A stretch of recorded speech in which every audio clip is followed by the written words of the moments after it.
What is going on YouTube?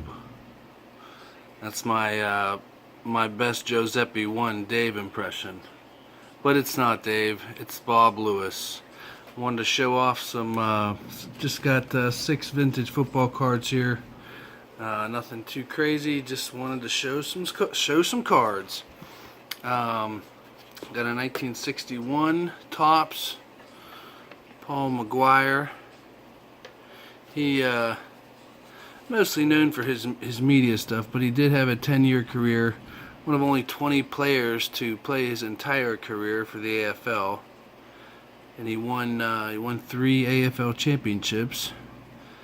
Listed here as a linebacker, but he was actually probably more known for his punting ability. He had perfected like the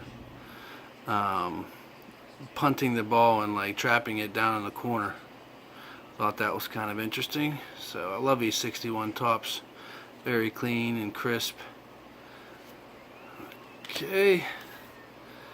Then we'll do a 59 Topps. Roosevelt Brown for the Giants. Tackle. Hall of Famer. Played from 1953 to 1965. Was a 9-time Pro Bowler. 6-time All-Pro. And then 1-time NFL champ. This is before the Super Bowl, so it was just the NFL championship. He played his entire career with the Giants, and what I thought was interesting, and maybe you will too, his 13-year career, he only missed 4 games.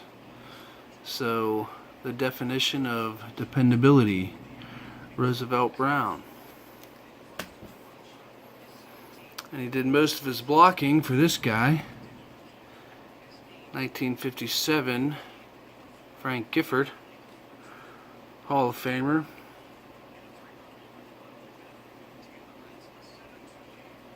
Um, 8-time Pro Bowler, 4-time All-Pro. He was also on that NFL championship team.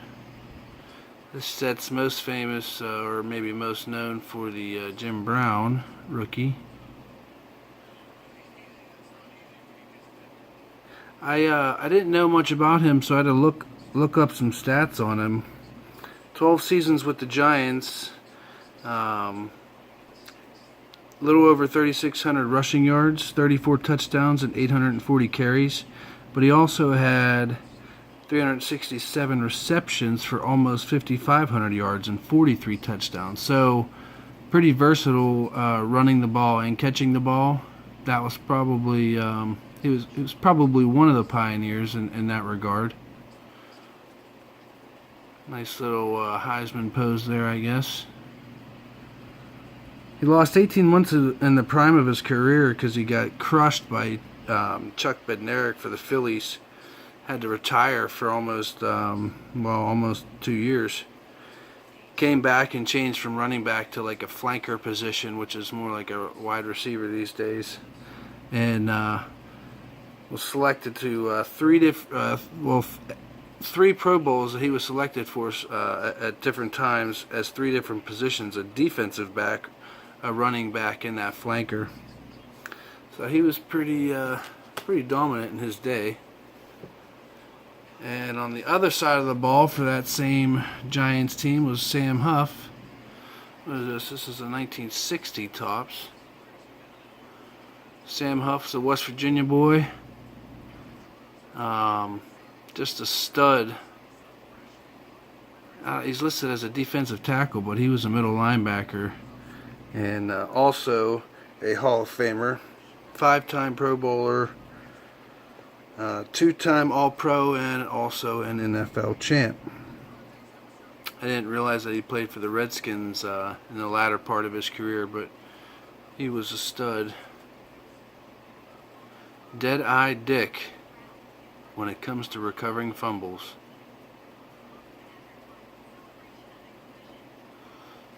Nice card. Another defensive giant. You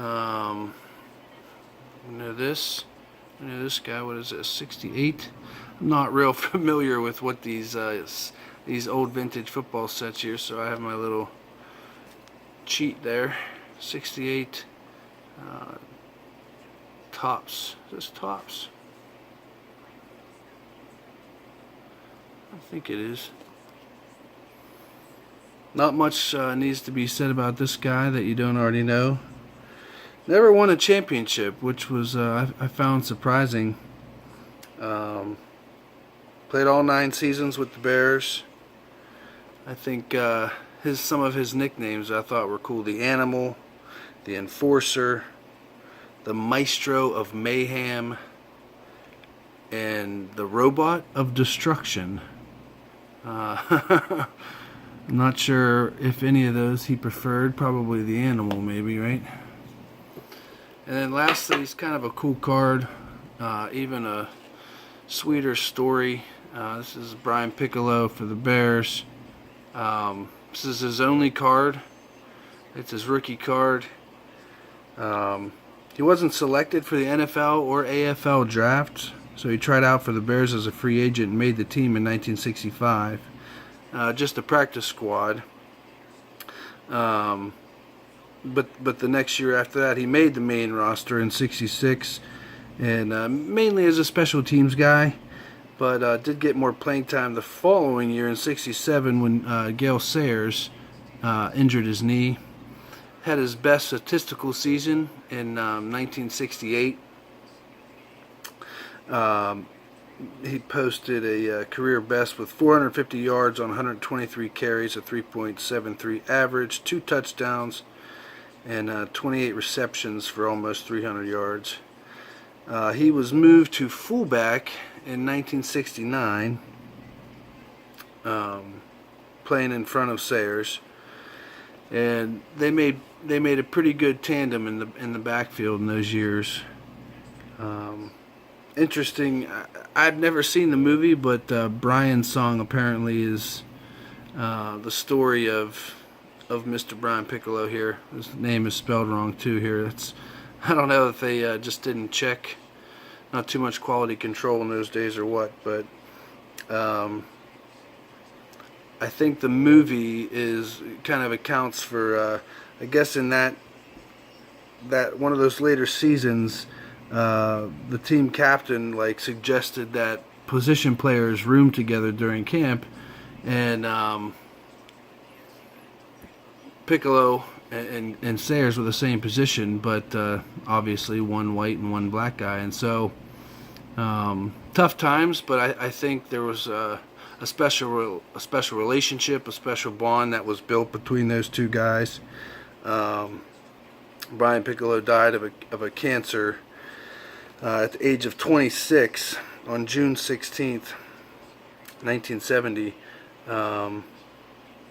Sad story, but I know Gale Sayers, I know Brian Piccolo had a big impact on Gale Sayers' life, and so I think I'm going to put that movie on my to watch list.